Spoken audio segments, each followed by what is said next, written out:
natin ay itong proyekto, no? Yung programang pabahay ni Pangulong Marcos Jr. sa Davao City. Ang ganda kasi nung proyekto, mga Davaoeños ang makikinabang, mga clear. At dahil hindi binabayaan ng Pangulo ang mga taga Davao, gustong angkinin ni Vice Presidente nung kanyang mga alagad itong proyekto na to.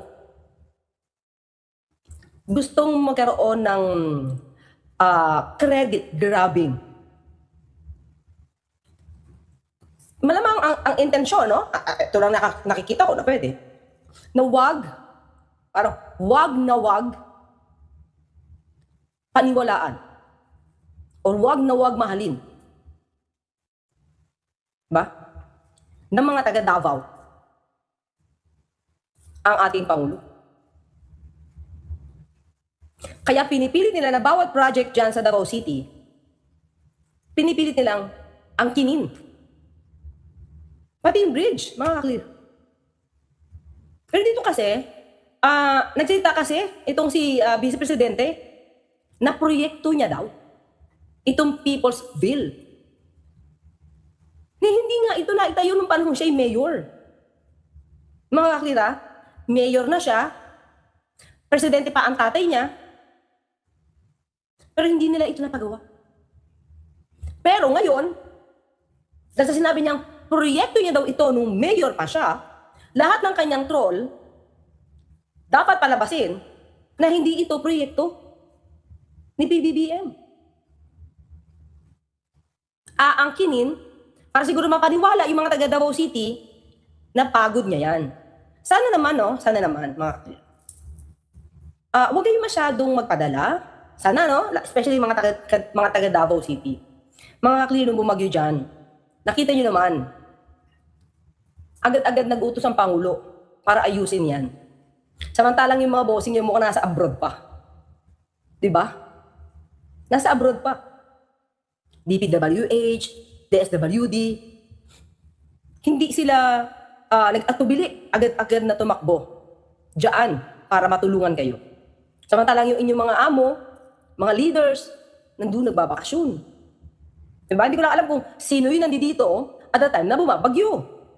Mga clear. Sa mga taga Davao City.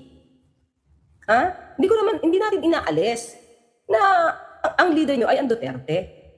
Pero, huwag tayong masyadong magpabudol na para bang as if walang ginagawa ang Pangulo sa inyo. Sa mga kababayan natin dyan sa Davao City. So yun yung nakakalungkot kasi binubuhay po kayo sa fake news. Diba? So ito mga klase. Tingnan natin kung paano niya gustong i-grab yung proyekto ng Pangulo. Okay? So ayoko mag-comment. Project namin. I know kasi project namin yan ng Mayor ako, diba? So Vice President Sara Duterte said the People's Bill Housing Project visited by President Ferdinand Marcos Jr. in Davao was initiated during her time. During her tenure as Davao City Mayor. Diba? Kamusta bakasyon, madam? Nakasahod ka na ba? This is the one who was impeached and didn't get stressed. Mga clear nyo. Yung mga nagka-comment dito, diba? Diba? Ito. Yan, Ito ba ang gustong ipagmalaki ni Jongkord, na ang mga bata sa Davao City ay bastos? Diba hindi dapat nyo tinuturuan ng ganyan? Di makikilala. Akala ko ba maayos yung mga, diba? Ito naman malamang, hindi naman lahat dito mga clear, Pero natututo sa inyo Huwag nyo hayaan. Kawawa naman yung mga bata. Diba? Natuturuan nyo ng pangit na asal. Tapos ipopost nyo pa, diba? Na-exploit nyo yung mga bata dito. Parang wala na kayong konsensya, talaga. Di ba mga bata, elder? Sabi na nga natin kahit hindi Pangulo Huwag na sabihin natin, huwag na Pangulo. Elder na lang. So ganyan ba yung mga bata sa Davao City? Pagmamalaki nyo ba na ganyan yung mga bata sa Davao City, mga rude? Siguro hindi naman. Alam mo ko, may mga bata kasi ang nakikita ang ginagawa ng mga matatanda, nagiging tama sa mata ng mga bata. So yung mga innocent ito, kaya na na-influensyahan ito ng masamang ugali. Kaya ganyan. So ito, katulad nito, ba? Yan, pakita ko sa inyo. Pili talaga niyang inaangkin mga ka-clear. Sana, yung ibang mga vloggers dito mga clear, pag nakita nyo naman to, naku, ikalat nyo hindi to proyekto ng Vice Presidente. Mapagpanggap lang talaga. O, proyekto namin yan, nung mayor ako. Ba't hindi mo tinapos? Diba? Ba't hindi mo tinapos? O, ba't hindi mo ginawa? Mga ka-clear, ha? O, sabi niya, try na natin itong video, tapos tingnan natin yung yung video ng kung kailan to ginawa. Medyo may pagkabudol eh. Ha? Kung mag-comment sa kanyang pagbisita, siguro ang mas maganda ay ipa-comment natin yung mga tao na binisita niya dahil wala naman ako doon. So ang tanong, sinabi mo, di ka magkokomento sa kanyang pagbisita. Sabi mo, proyekto mo. Ba't hindi ikaw yung nag-inaugurate? Ba't hindi ikaw yung pumunta? Di ba? Dapat ikaw yung nandoon kasi kung proyekto mo yun. Pero, ayaw mo magkomento kasi gusto mong angkinin. Hindi mo man lang masabi na salamat kay Pangulo para sa ating mga kababayan dito sa Davao na makaka-avail na po ng pabahay ng gobyerno. Hindi mo yun masasabi kasi gusto mo siyang angkinin. Diba? Yun lang yun. Nung bumisita siya. So, mas maganda, tanungin natin yung mga tao na nandun kung ano yung komento nila, ano yung opinion nila sa pagbisita. Hindi sa pagbisita, yung pabahay ang usapan dito, hindi yung pagbisita. Kasi di mo naman yung proyekto. Pero sabi niya, di ba, proyekto. So, ang dami nagkalat mga tignan nyo. Yung mga content ng kanya mga alipores, inaangkin talaga nila. Pero tingnan natin yung history nito mga. Paano? Pakinggan na nga natin. 6 na taon siya naging mayor. 6 na taon din naging pangulo ang kanyang ama. Pero hindi nila ito nasimulan. Bakit? Sige, tignan natin. Kailan ito nagsimula? Proyekto na ito is part of the pambansang pabahay para sa Pilipino program ng ating mahal na Pangulo. So, hindi sa'yo yan, Bibi Sara. Mahirap. Huwag naman yung lahat ng pangarap mo, feeling mo, makukuha mo. Hindi. Hindi ito ang pabahay na proyekto mo. Kailan nag-start? We started developing this in 2023. 2023. Hindi ka na mayor noon. Di ba? Nag-start ng construction 2023. Tanong natin, Vice Presidente ka naman, tumulong ka? Tumulong ka dito? 2023 ba? Hindi, wala. 30 buildings na tayo. Yung 14, tapos na. Yung around 12 of that, tapos na. Almost mga nasa 90% na tayo. Then another 4 buildings. So, all in all, we have 30 buildings na all over here. So, ang remaining buildings natin, 40. Ito, dinaanan na ng malakas na earthquake ito. Structurally sound yung lahat ng mga projects natin. Di ba? 2023, nag-start mag-construct. So, anong papel dito ng Vice Presidente? Wala. Mag-claim lang na kanya. Huwag naman ganun. Huwag naman natin lukuhin yung mga taga Davao City. Tapos, ano yung talagang ibinibigay ng Pangulo? Let's say, yung LGSF. Diba? May kasamang pabigas yan, mga ka-clear. Baka hindi nyo nakukuha, o kaya namimili lang kayo, ha? Teka lang po, Kasi, si Mayor Leni Robredo, pinagmamalaki ito na lahat ng local government unit meron. Diba? Lahat. Baka naman din nyo naramdaman, Davao City, tapos sasabihin nila, wala tinutulungan Pangulo sa gobyerno. Pakita natin to. Davao City, baka naman pwedeng tingnan nyo para alam nyo po yung proyekto ng Pangulo dyan sa Davao. Yung first part no, yung report. Yung report ng mga nagawa ng gobyerno during the past year. Tapos yung second part no, ano yung plano for the coming year. Kasi 2 years na lang yung administration President BBM. Siyempre interesado tayo, marami tayo pangailangan, pero interesado tayo, ano yung may expect natin in the next 2 years. Pero tingin ko kasi mahalaga din yung report mo, ano yung nagawa. Kasi I think, marami din yung hindi nakakaalam. Yung maraming ginagawa ng pamahalaan. Halimbawa yung NAGA, recipient tayo na napakaraming programa ng gobyerno. halimbawa sa housing, ang dami natin nakuha from this. Clear. Anong pagkakaiba? Ha? Anong pagkakaiba? Ni Mayor Lenny, sa kanil VP Sara. Actually, marami Pero dito lang, particular dito sa issue na to. Si Mayor Lenny, pagtrabaho ng Pangulo, ng National, ng Administrasyon, hindi niya ginagrab yung credit. Sinasabi niya talaga na proyekto ng Pangulo, trabaho ng gobyerno, trabaho ng pamahalaan, ng administrasyon. Pero ang mga Duterte sa Davao, lahat na natatapos si Pangulo Marcos Jr. to, inaangking kanila. Laki ng difference, di ba? Ang laki talaga ng difference. Malaking housing problem ng Naga kasi syempre yung rapid urbanization dito, housing na iwan. Pero medyo nakakakabay tayo ngayon dahil sa tulong ng DSUD. Halimbawa yung programa natin, yung problema natin sa Problema dahil sa trabaho ng DSUD, mga kapatid. Di ba? Si Secretary Aliling. O kaninong proyekto yun sa DSUD? Eh di utos ng Pangulo yun. Di ba? Hindi niya ginagrab. Hindi niya ginagrab na proyekto niya yun. Hindi.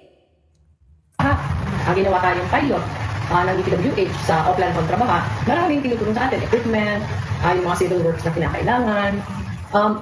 Marami tayong, halimbawa I think yung pinakamalaking kaibahan na ngayong year lang launch. Sabi ko nga sa ibang kilala ko sa national government, sana naagahan yung pag-launch nito. Parang pinalaki nila yung LGSF. Oh, di ba? Oh, ano ba yung LGSF, mga kaklir, ha?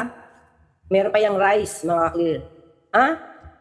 Okay? Ito yung Local Government Support Fund. Assistance to, financial assistance. Sa local government, lahat po yan. Sa lahat po yan. Kaya kung meron man maitutulong ang barangay sa inyo, may mga scholars kayo dapat, meron din pong pera separate na ibibigay sa bawat barangay. Kung nakikinig po kayo ng briefing, malalaman nyo po yan. Sana, ayan. That is another question na LGSF. Kasi hindi nararamdaman dati. Alam na dati ng tao na may LGSF. Ang hirap mag-apply, hirap mag-access. Tapos pag tinanong mo, halimbawa dito sa Metro Naga, kasi pinag-meetingan namin yun. Before nung pagbaba ng LGSF this year, wala nakaka-access mo. Pero this year, yung mabuting ginawa ng pamahalaan, lahat meron. At transparent yung formula din namin. So meron, halimbawa yung Naga, nakakuha kami ng 32 million na rice assistance from LGSF, 32 million rice assistance. Kaya Davao City, tignan nyo kung meron na kayong rice assistance. Proyekto po yan ng gobyerno para sa local government nyo. LGSF, mabibigyan namin ng bigas yung lahat ng mahihirap dito. Pero hindi na kami makakuha nun. Lahat na LGUs meron. Iba-iba yung amount kasi syempre depende sa population, depende sa laki ng lugar. Pero klaro kasi kung, parang alam mo kung bakit Alam kung bakit. Yung mga barangay, lahat nakakuha 200,000 bawat barangay. Ang 100,000 nun, parang very clear yung policies. Ang 100,000 nun, para sa 5 scholars. Dapat merong scholar ang bawat barangay, mga kaklir, dyan sa Davao City. Meron dapat na 5 scholars at sana yung hindi favoritism, dapat ma-check kung deserving. Graduating students, ilan ba yung barangay sa atin? Diba? Ilan ba yung barangay sa atin? Dahil nagbigay ka ng 20,000 sa 5 graduating students from your barangay, yung 5 scholars, i-multiply mo sa lahat ng barangay. Ang tinulungan mo mga graduates yun, ang dami. Tapos yung the rest of the 100,000, yung mga kailangan ng barangay, CCTV, mga sound system, ang iba solar panels. So hindi yung ginagawa dati na as fair and as parang expanded to this one. So tingin ko, as far as the LGUs like us are concerned, sobrang laking bagay.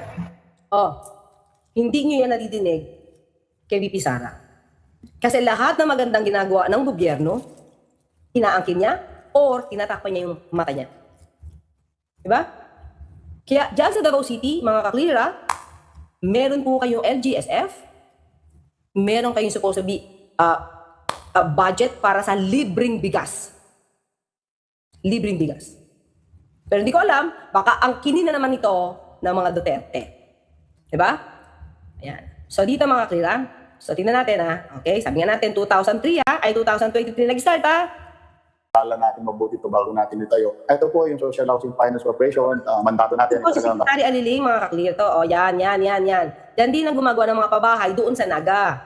Mandato natin ay talagang gumawa ng mga social housing programs para sa mga formal and informal settlers na nandun talaga sa mga mababang Hindi kita. naman mga kaklir, socialized housing pero ang ganda ng pinagawa ng Pangulo. Diba? Na kababayan natin na hindi kaya makabahay kung hindi natin ito sila tutulungan. So itong pabasa pabahay para sa Pilipino program, number 1, mura na yung pagkakagawa ng gobyerno tayo, mas na papababa natin ang construction cost. Una-una, nung pagbisita niya kanina, napansin niya na umikot siya maraming mga bata. So sabi niya sa amin, baka kailangan natin maggawa ng sariling eskwelahan at iba pa pasilidad para doon sa mga bata. Dito, See? Gusto pa niya magkaroon ng magandang community dito. So wag niyo naman i-grab yung credit.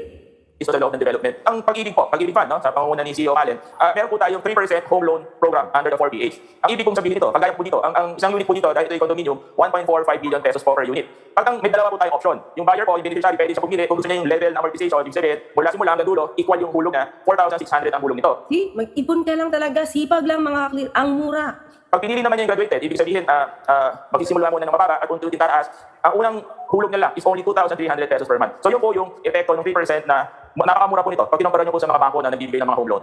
Maglalabas po kami ng bagong guidelines, inutos din ng ating Pangulo na aalisin muna natin yung salary ceiling. So magbibigay tayo ng period, kunwari ilang buwan mag-avail, kahit sino na Pag-ibig member, pwede na mag-avail ng 3% program ng Pag-ibig Fund. Under po ito sa 4PH program. Sana yung mga tao dito na mga Davaoenos, ma-realize nyo po talaga na yan ay proyekto ng Pangulo. So huwag kayong magpapaloko na proyekto yan ni VP Sara. Gusto ng mga kababayan natin na Okay mga clear, so tingnan natin to ha. Pinakita ko na sa inyo ha. Okay? So magkakaroon pa ng additional 42 buildings na makukumpleto sa 2027. Mga ka-clear ha. Diyan sa mga taga Davao ha. Okay. So tandaan natin, 2023 ito nag-start na gawin. Kaya hindi ito pwedeng angkinin. Ha? Ni VP Sara. O sige, pakita ko pa ito mga clear ha. Ito, ayan o mga construction of People's Bill began in 2023, making it one of the pioneering projects under the expanded Pambansang Pabahay para sa 4PH program of the Marcos administration. The more than 14-hectare development is situated on SHFC acquired land along Davao Bukidnon Road. When completed, this 4PH township will provide 7,200 units across 72 5-story buildings. Ang itatayo dyan, 72 buildings. So sana sa mga naka-avail nito, ingatan nyo lang po. Ha? Ingatan nyo lang po yan. Yan. Sa Pangulo po yan, 2023 po ito ginawa. So hindi pwede na may mag-angkin. May umaangkin ng credit eh. Diba? Wala na nga tinatrabaho, lagi na nga nasa bakasyon. Pagdating, nagka-grab pa ng credit. Samantalang ang Pangulo ang diba? Ang Pangulo nagpapamonitor nito, ang Pangulo ang nag-check kung maayos na yung project. Diba?